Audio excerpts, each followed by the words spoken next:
ಶತ್ರುವಿನ ನಾಶ, ಮಾಟಮಂತ್ರ ಮಾಡಿದವರು ನಾಶ. ನಮ್ಮ ಮನೆಗೆ ಮಾಟಮಂತ್ರ ಮಾಡಿದ್ದು ಎಲ್ಲವೂ ನಾಶ. ನಮ್ಮ ಮನೆಯಲ್ಲಿ ಎಷ್ಟೇ ಹಳೆ ಮಾಟಮಂತ್ರ ಇದ್ದರೂ ಕೂಡ ಪರಿಹಾರ ಆಗಬೇಕು. ಎಲ್ಲದಕ್ಕೂ ಕೂಡ ಇದು ಒಂದೇ ಪರಿಹಾರ. ಇದನ್ನು ಪೂರ್ತಿಯಾಗಿ ವಿಡಿಯೋ ನೋಡಿ ಅಂತ ಕೇಳ್ತಾ ಇವತ್ತಿನ ವಿಡಿಯೋನ ಶುರು ಮಾಡೋಣ. ನಮಸ್ಕಾರ ಫ್ರೆಂಡ್ಸ್, ವೆಲ್ಕಮ್ ಟು ತೋಜಾ ಬ್ಲಾಗ್ ಚಾನಲ್. ಯಾಕಂದರೆ ನಮ್ಮ ಕಷ್ಟ ನಮಗೆ ಗೊತ್ತಿರುತ್ತೆ. ನಾವೇನು ಕಷ್ಟ ಅನುಭವಿಸ್ತಾ ಇರ್ತೀವಿ, ಇದರಿಂದ ಯಾವಾಗ ಪಾರ ಆಗ್ತೀವಿ, ಇದು ಎಲ್ಲ ನರಕ ನಮ್ಮಿಂದ ಯಾವಾಗ ದೂರ ಹೋಗುತ್ತೆ ಅಂತ ನಾವು ಕಾಯ್ತಾ ಇರ್ತೀವಿ. ಯಾವುದಾದ್ರೂ ಒಂದು ಪರಿಹಾರ ಸಿಕ್ಕರೆ ಸಾಕು ಅನ್ನೋ ಥರ. ಯಾಕಂದರೆ ಎಲ್ಲವನ್ನೂ ನರಕವನ್ನು ಕಷ್ಟವನ್ನು ಅನುಭವಿಸಿದ್ದಕ್ಕೆ ಈ ಅನುಭವದ ಮಾತು ನಿಮಗೆ ಹೇಳ್ತಾ ಇದ್ದೀನಿ. ಹಾಗೆ ಮತ್ತು ಕಷ್ಟದಿಂದ ಪಾರಾಗಬೇಕಂದ್ರೆ ಕೆಲವೊಂದು ನಾನು ಮಾಡಿರುವ ಸೊಲ್ಯೂಷನ್ಗಳನ್ನ ನಿಮ್ಮ ಹತ್ರ ನಾನು ಹಂಚ್ಕೋತಾ ಇದ್ದೀನಿ, ಕೆಲವೊಂದು ಮಾಡಿರುವ ಪದ್ಧತಿಗಳನ್ನ. ಇವತ್ತು ನಾನು ಈ ಹಳದಿ ಸಾಸಿವೆ ಬಗ್ಗೆ ನಿಮ್ಮ ಹತ್ರ ಹೇಳ್ಕೊತಾ ಇದ್ದೀನಿ. ಹಿಂದಿನ ಅಶೋಕ ಎಲೆದ ಬಗ್ಗೆ ನಾನು ಹೇಳಿದಾಗ ತುಂಬ ಜನ ನನಗೆ ನೀವು ಕೇಳಿದ್ರಿ, ಬೇರೆ ಏನಾದರೂ ಪರಿಹಾರ ಇದ್ದರೆ ಕೊಡಿ, ನಮಗೆ ಅಶೋಕ ಎಲೆ ಸಿಗ್ತಾ ಇಲ್ಲ ಅಂತ ಹೇಳಿಬಿಟ್ಟು. ಹಾಗಾಗಿ ಇದೊಂದು ಅಶೋಕ ಎಲೆ ಸಿಗದೇ ಇರೋರಿಗೆ ಮತ್ತು ಸಿಕ್ಕೋರು ಕೂಡ ಇದನ್ನು ಮಾಡ್ಕೋಬೋದು. ನೀವು ಹಳದಿ ಸಾಸಿವೆಯನ್ನು ಈ ರೀತಿ ನೋಡಿ, ಒಂದು ತಾಮ್ರದ ಹಿತ್ತಾಳೆ ಬೌಲಲ್ಲಿ ಹಾಕಿಡಿ. ಇದನ್ನು ಹಾಕಿ ಯಾವ ದಿನ ಮಾಡಬೇಕು ಅಂತ ಹೇಳಿದ್ರೆ ಶುಕ್ರವಾರ, ಮಂಗಳವಾರ ಅಥವಾ ಅಮಾವಾಸ್ಯೆ ಹುಣ್ಣಿಮೆ ದಿನ ಇದನ್ನು ನೀವು ಮಾಡಬೇಕಾಗತ್ತೆ. ಅವತ್ತಿನ ದಿನ ನೀವು ಈ ಬೌಲ್ ಏನಿರುತ್ತೆ ನೋಡಿ, ಹಳದಿ ಒಂದು ತಾಮ್ರ ಬೌಲು ಅಥವಾ ಹಿತ್ತಾಳೆದು, ಇದನ್ನು ನೀಟಾಗಿ ನೀವು ಈ ಬಟ್ಲವನ್ನು ತೊಳ್ಕೊಳ್ಳಿ. ನೀಟಾಗಿ ಈ ರೀತಿ ಹೊಳಿತಾ ಇರಬೇಕು, ಚೆನ್ನಾಗಿ ಅದು ಪಳಪಳ ಅಂತ ಇರಬೇಕು. ನೀಟಾಗಿ ತೊಳೆದಿಟ್ಕೊಂಡು ಅದರಲ್ಲಿ ತೊಗೊಂಬಂದು ಹಳದಿ ಸಾಸಿವೆನ ನೀವು ಹಾಕಬೇಕಾಗುತ್ತೆ. ಹಳದಿ ಸಾಸಿವೆ ಅಂಗಡಿಗಳಲ್ಲಿ ನಿಮಗೆ ಸಾಮಾನ್ಯವಾಗಿ ಸಿಗುತ್ತೆ. ಹಳದಿ ಸಾಸಿವೆ ಕೊಡಿ ಅಂದರೆ ಖಂಡಿತ ಕೊಡ್ತಾರೆ. ಅದನ್ನು ತೊಗೊಂಬಂದು ಇಷ್ಟು ತುಂಬ ಹಾಕಬೇಕಂತೇನಿಲ್ಲ, ಒಂದು ಸ್ವಲ್ಪ ಹಾಕಿದ್ರೂ ನಿಮಗೆ ಸಾಕಾಗುತ್ತೆ. ಈ ತಾಂಬೂರು ಅಥವಾ ಹಿತ್ತಾಳೆ ಈ ಬಟ್ಲಲ್ಲಿ ಹಾಕಿ ದೇವ್ರ ಮುಂದೆ ಇಡಿ. ಶುಕ್ರವಾರ ಅಥವಾ ಮಂಗಳವಾರ, ಅಮಾವಾಸ್ಯೆ ಹುಣ್ಣಿಮೆ ಇದು ಬೆಳಗಿನ ಜಾವ ಮಾಡ್ಕೋಬೋದು. ಅಂದರೆ ಬೆಳಿಗ್ಗೆ ಪೂಜೆ ಮಾಡ್ತಾರಲ್ಲ ಅವಾಗೂ ಮಾಡ್ಕೋಬೋದು, ಅಥವಾ ಸಾಯಂಕಾಲ ದೀಪ ಹಚ್ತಿರಲ್ಲ ಅವಾಗ ಕೂಡ ಇದನ್ನು ಮಾಡ್ಕೋಬೋದು. ಇದನ್ನು ನೀವು ದೇವ್ರ ಮುಂದೆ ಇಟ್ಟು ದೇವ್ರ ಹತ್ರ ನೀವು ಒಂದು ಸತಿ ಕೈ ಮುಗಿದು ಕೇಳ್ಕೊಳ್ಳಿ. ನಮಗೆ ಏನೇ ಕೆಟ್ಟ ಮಾಟ ಮಂತ್ರ ಮಾಡಿದ್ರಲ್ಲ ಅವರಿಂದ ನಮಗೆ ಮುಕ್ತಿ ಸಿಗಬೇಕು, ನಮಗೆ ಇದರಿಂದ ಪರಿಹಾರ ಆಗಬೇಕು. ಈ ಮಾಟ ಮಂತ್ರ ಯಾರು ಮಾಡಿದ್ದಾರೆ ವಾಪಸ್ ಅವರಿಗೆ ಹೋಗಲಿ. ಯಾಕಂದರೆ ನಮ್ಮ ಮನೇಲಿ ಇರಿಸ್ಕೊಳ್ಳೋಕ್ಕೆ ನಮ್ಗೆ ಇಷ್ಟ ಇಲ್ಲ. ಹಾಗಾಗಿ ನಾವೇನು ಹೇಳಬೇಕಂದ್ರೆ ವಾಪಸ್ ಅದು ಹೋಗಲಿ ಅಂತ ಹೇಳಿ ಆ ದೇವ್ರ ಮುಂದೆ ಇಟ್ಟು ಬೇಡ್ಕೊಂಡು, ಅದನ್ನು ನೀವು ದೇವ್ರ ಮುಂದೆನೇ ಇಡ್ತೀರಂದ್ರೂ ಓಕೆ, ಪ್ರತಿದಿನ ಅಲ್ಲೇ ದೇವ್ರ ಮುಂದೆನೇ ಇಟ್ಟರೂ ಓಕೆ ಆಗುತ್ತೆ. ಇಲ್ಲ ಅಂದರೆ ನಿಮ್ಮ ಮನೆ ಬಾಗಿಲು ಏನಿರುತ್ತಲ್ಲ, ಬಾಗಿಲು ಹಿಂದ್ಗಡೆ ಮೂಲೆಯಲ್ಲಿ ಇಟ್ಟರೂ ಆಗುತ್ತೆ, ಅಥವಾ ಹಾಲಲ್ಲಿ ಒಂದು ಟೇಬಲ್ ಮೇಲೆ ಇಟ್ಟರೂ ಕೂಡ ನಿಮಗೆ ಅದು ಆಗುತ್ತೆ. ಅಥವಾ ಇನ್ನೊಂದು ಆ ರೀತಿ ನೀವು ಮಾಡ್ಕೋಬೋದು. ದೇವ್ರ ಮುಂದೆ ಇಟ್ಟರು ಓಕೆ, ಅಥವಾ ಬಾಗಿಲು ಹಿಂದೆ ಇಟ್ಟರು ಓಕೆ, ಅಥವಾ ನಿಮ್ಮ ಮನೆ ದೊಡ್ಡದಾಗಿದೆ ಹಾಲಲ್ಲಿ ಕೂಡ ಒಂದು ದೊಡ್ಡ ಬೌಲಲ್ಲಿ ನೀವು ಈ ರೀತಿ ಫುಲ್ ತುಂಬ ಇಟ್ಟರೆ, ಹಾಲಲ್ಲಿ ಇಡ್ತೀರಂದರೆ ಈ ರೀತಿ ಫುಲ್ಲಾಗಿ ತುಂಬಿ ಇಟ್ಟರೆ ಬಂದೋರ ದೃಷ್ಟಿ ಎಲ್ಲ ಅದ್ರ ಮೇಲೆ ಬೀಳುತ್ತಲ್ಲ, ಆವಾಗ ನಿಮ್ಮ ಮನೆಗೆ ಕೆಟ್ಟ ದೃಷ್ಟಿ ಯಾವುದೂ ಬೀಳಲ್ಲ. ಏನೇ ಕೆಟ್ಟ ಮಾಟ ಮಂತ್ರ ಮತ್ತೆ ಮಾಡ್ತಾರೆ ಅಂದರೆ ಅದು ಆಗೋಕ್ಕೆ ಬಿಡಲ್ಲ. ಅವಾಗ ನೀವು ಭಗವಂತನ ಹತ್ರ ಹೇಳಿರ್ತೀರಲ್ವ, ಬಂದಿದ್ದೆಲ್ಲ ವಾಪಸ್ ಹೋಗಲಿ, ಮುಂದೆ ಏನೇ ಮಾಡಿದ್ರೂ ಕೂಡ ಅದು ನಮಗೆ ಬರಬಾರ್ದು ಅಂತ. ಈ ರೀತಿ ಮಾಡಿಕೊಂಡು ನೀವು ಅಲ್ಲಿ ಕೈ ಮುಗಿದು ಅದನ್ನು ಒಂದು ಪರಿಹಾರನ ಮಾಡ್ಕೋಬೋದು. ಹಾಗೆ ಅದ್ರ ಜೊತೆಗೆ ಇನ್ನು ನಮ್ಮ ಮನೇಲಿ ಹಿತ್ತಾಳೆ ಬಟ್ಲ ಇಲ್ಲ ಅಂತ ಅನ್ನೋರು ಏನು ಮಾಡಬೇಕಂದ್ರೆ, ಈ ರೀತಿ ಹಳದಿ ಬಟ್ಟೆಯನ್ನು ತೊಗೊಳ್ರಿ. ಹಳದಿ ಬಟ್ಟೆನೇ ಆಗಬೇಕು, ಬೇರೆ ಯಾವ ಬಟ್ಟೆನೂ ಆಗಬಾರ್ದು. ಈ ರೀತಿ ಹಳದಿ ಬಟ್ಟೆಯಲ್ಲಿ ಹಾಕ್ಕೊಂಡು, ಇದನ್ನು ಕೂಡ ಅಷ್ಟೇ ಹಳದಿ ಬಟ್ಟೆಯಲ್ಲಿ ಹಾಕ್ಕೊಂಡು ನೀಟಾಗಿ ಅದನ್ನು ಕಟ್ಕೊಳ್ರಿ. ಇದನ್ನು ಕೂಡ ದೇವ್ರ ಮುಂದೆ ಇಟ್ಟು ಅದೇ ರೀತಿ ನೀವು ಹೇಳಬೇಕು, ನಮ್ಮ ಮನೆಯಲ್ಲಿ ಏನು ಕಷ್ಟ ಇದೆ ಎಲ್ಲ ಕಷ್ಟಗಳನ್ನು ಪರಿಹಾರ ಆಗಲಿ, ನಮ್ಮ ಮನೇಲಿ ಏನು ಜಗಳ ನಡೀತಾ ಇದೆ ಎಲ್ಲ ಜಗಳವನ್ನು ಹೋಗಲಿ, ಏನೇ ನಮ್ಮ ಕೆಲಸದಲ್ಲಿ ಅಡೆತಡೆ ಆಗ್ತಾಯಿದೆ ಎಲ್ಲವನ್ನು ದೂರ ಆಗಲಿ, ಯಾವುದೇ ಕೆಟ್ಟ ದೃಷ್ಟಿ ಬಿದ್ದರೂ ಕೂಡ ಅದು ಕೂಡ ದೂರ ಆಗಲಿ, ಯಾರೇ ನಮ್ಮ ಮನೆ ಮೇಲೆ ಮಾಟ ಮಂತ್ರ ಮಾಡಿದರೆ ಅದು ಕೂಡ ದೂರ ಆಗಲಿ, ಅಥವಾ ಮನೆ ಮೇಲೆ ಅಥವಾ ನಮ್ಮ ಮನೆಯವರಿಗೆ ಯಾರಿಗಾದರೂ ಮಾಡಿದರೆ ಅದು ಕೂಡ ದೂರ ಆಗಲಿ, ಯಾರು ಮಾಡಿರ್ತಾರೋ ಅವ್ರ ಕರ್ಮ ಅವರಿಗೆ ವಾಪಸ್ ಹೋಗಲಿ ಅಂತ ಕೇಳ್ತಾ ಈ ಭಗವಂತನ ಮುಂದೆ ಕೂತ್ಕೊಂಡು ಈ ಒಂದು ನೀವು ಬಟ್ಟೆಯಲ್ಲಿ ಕಟ್ಕೋಬೋದು. ಇದನ್ನು ನಿಮಗೆ ಖಂಡಿತ ಇದರಿಂದ ನಿಮಗೆ ಪರಿಹಾರ ಮುಕ್ತಿ ಖಂಡಿತ ಸಿಗುತ್ತೆ. ಆದರೆ ಇದನ್ನು ಭಕ್ತಿಯಿಂದ ನಂಬಿಕೆಯಿಂದ ಮಾಡಬೇಕಾಗುತ್ತೆ. ನಂಬಿಕೆ ಇಲ್ಲ ಅನ್ನೋರು ಬೇಡ, ಸುಮ್ಮನೆ ಮಾಡಿ. ಯಾವುದೇ ಒಂದು ಮಾಡಬೇಕಂದ್ರೆ ದೇವ್ರ ವಿಷಯದ ಇದು ಯಾಕಂದರೆ ದೇವ್ರಿಗೆ ಸಂಬಂಧಪಟ್ಟಿದ್ದು, ಬೇರೆ ಯಾವುದೂ ಅಲ್ಲ, ಕೆಟ್ಟದ್ದಲ್ಲ. ಇದು ದೇವರಿಗೆ ಸಂಬಂಧಪಟ್ಟಿರೋದಾಗಿರುತ್ತೆ. ಯಾಕಂದರೆ ನಾವು ಭಗವಂತನ ಹೆಸರಲ್ಲಿ ಈ ಹಳದಿ ಸಾಸಿವೆಯನ್ನು ಕಟ್ಟಿ ಭಗವಂತನ ಹತ್ರನೇ ನಾವು ಕೇಳ್ಕೊತಾ ಇರೋದು, ಭಗವಂತ ನಮಗೆ ಇದರಿಂದ ಮುಕ್ತಿ ಕೊಡು, ಇದರಿಂದ ಪರಿಹಾರ ಮಾಡು. ಈ ಕೆಟ್ಟದ್ದು ನನಗೆ ಸಾಕಾಗಿದೆ, ಮನೆಯಲ್ಲಿ ಜಗಳ ಕದನ ಅನ್ನೋದು ನಮ್ಮ ಜೀವನದಲ್ಲಿ ಬೇಡ ಅನಿಸ್ಬಿಟ್ಟಿದೆ, ದಯವಿಟ್ಟು ನಮಗೆ ಇದರಿಂದ ಮುಕ್ತಿ ಕೊಡು ಅಂತ ನಾವು ಕೇಳ್ತಾ ಇರೋದ್ರಿಂದ ಭಗವಂತನ ಹತ್ರ. ಹಾಗಾಗಿಬಿಟ್ಟು ಇದು ಯಾವುದೇ ಕೆಟ್ಟದಾಗಿರಲ್ಲ, ಭಗವಂತನ ಹೆಸರಲ್ಲಿ ಮಾಡ್ತಾ ಇರೋದು, ಭಗವಂತನ ಆಶೀರ್ವಾದ ಇದ್ರ ಮೇಲೆ ಇರುತ್ತೆ. ಇದು ತುಂಬ ಒಳ್ಳೆಯ ರೀತಿಯಿಂದ ನೀವು ಇದನ್ನು ಮಾಡ್ಕೋಬೇಕು. ಭಕ್ತಿಯಿಂದ ನಂಬಿಕೆ ಇಟ್ಕೊಂಡು ಇದನ್ನು ನೀವು ಮಾಡಿ.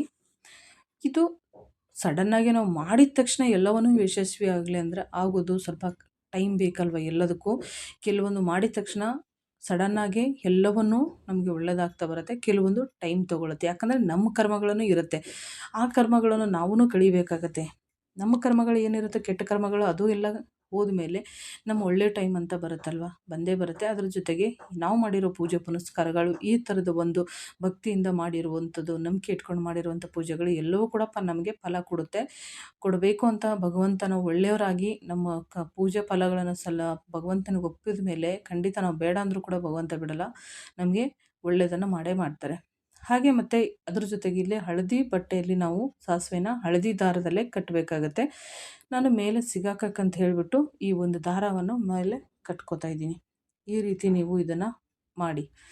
ಇದನ್ನು ಕಟ್ಟೋಕೆ ಅಂತ ಈ ರೀತಿ ದಾರವನ್ನು ನಾನು ತಗೊಂಡಿದ್ದೀನಿ. ನಿಮಗೆ ಹೇಳಿದ್ನಲ್ಲ, ಇದನ್ನು ಮಾಡಬೇಕಾಗಿರೋದು ಶುಕ್ರವಾರ, ಮಂಗಳವಾರ, ಅಮಾವಾಸ್ಯೆ, ಹುಣ್ಣಿಮೆ ದಿನ ಇದನ್ನು ಮಾಡಿಕೊಳ್ಳಿ. ಅಮಾವಾಸ್ಯೆ, ಹುಣ್ಣಿಮೆ ಮಾಡ್ಕೊಂಡ್ರೆ ಒಳ್ಳೆಯದು. ಅವತ್ತೇನಾದರೂ ಮರೆತು ಹೋಗಿದ್ದರೆ ನೀವು ಶುಕ್ರವಾರ, ಮಂಗಳವಾರ ಮಾಡ್ಕೋಬೋದು. ಅದ್ರ ಬಿಟ್ಟರೆ ಬೇರೆ ಯಾವುದೇ ದಿನಗಳಲ್ಲಿ ಇದನ್ನು ಮಾಡೋಕ್ಕಾಗಲ್ಲ.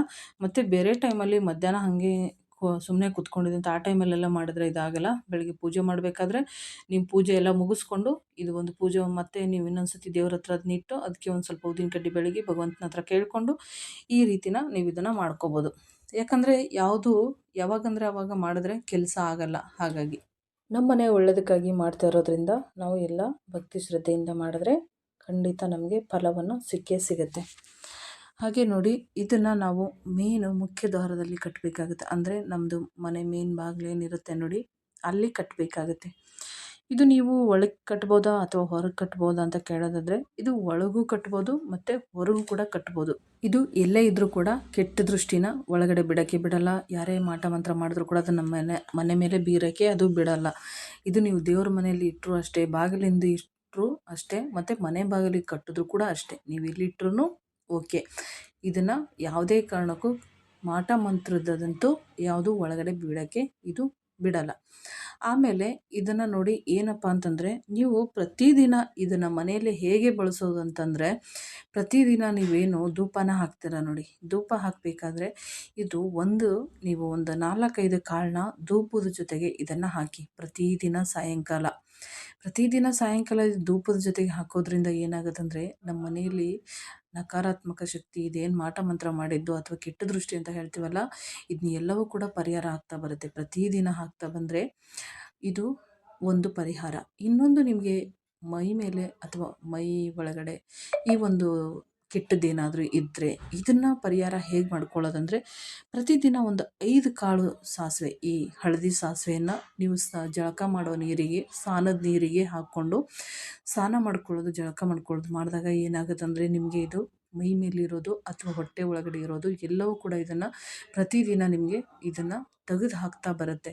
ಇದನ್ನು ನೀವು ಮಾಡಬೇಕಂದ್ರೆ ಭಗವಂತ ನೆನೆಸ್ಕೊಂಡೇ ಮಾಡಬೇಕು. ಭಗವಂತ, ಇವತ್ತು ನಿಮ್ಮ ಮೇಲೆ ನಂಬಿಕೆ ಇಟ್ಕೊಂಡು ನಿಮ್ಮನ್ನೇ ನಂಬಿದ್ದೀನಿ ಭಗವಂತ, ನೀನು ಬಿಟ್ಟರೆ ನನಗೆ ಗತಿ ಇಲ್ಲ, ಇದನ್ನೆಲ್ಲವೂ ಕೂಡ ನೀವು ಪರಿಹಾರ ಮಾಡಿ ಅಂತ ಕೇಳ್ತಾ, ಭಗವಂತನಿಗೆ ಕೇಳ್ತಾ, ಅದು ಒಂದು ನೀರಲ್ಲಿ ನೀವು ಹಾಕ್ಕೊಂಡು ಸ್ನಾನ ಮಾಡ್ತಾ ಬಂದರೆ ಅದನ್ನು ಕೂಡ ನಿಮಗೆ ಮೈ ಮೇಲಿರೋದು, ಹೊಟ್ಟೆ ಒಳಗಡೆ ಇರೋದು ಕೂಡ ಇದಕ್ಕೆ ಮುಕ್ತಿಗೆ ಸಿಗುತ್ತೆ.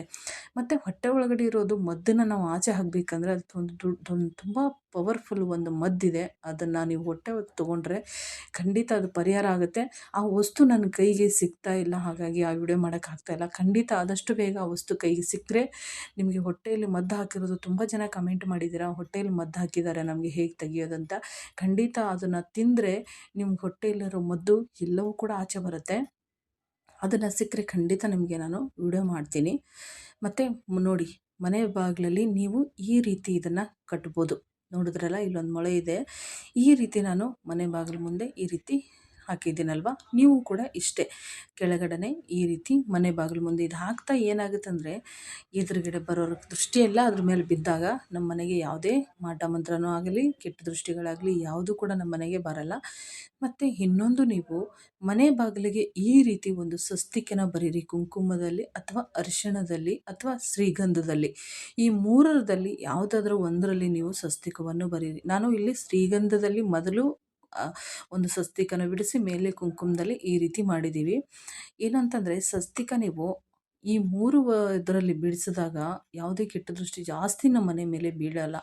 ಇತ್ತೀಚೆಗೆ ನಾನು ಇದೆಲ್ಲ ಮಾಡ್ತಾ ಇದ್ದಾಗ ನನಗೆ ಎಲ್ಲವೂ ಕೂಡ ಒಳ್ಳೆಯದೇ ಅನಿಸಿದೆ. ನಿಮಗೂ ಕೂಡ ಎಲ್ಲವೂ ಒಳ್ಳೆಯದೇ ಆಗ್ತಾ ಬರುತ್ತೆ.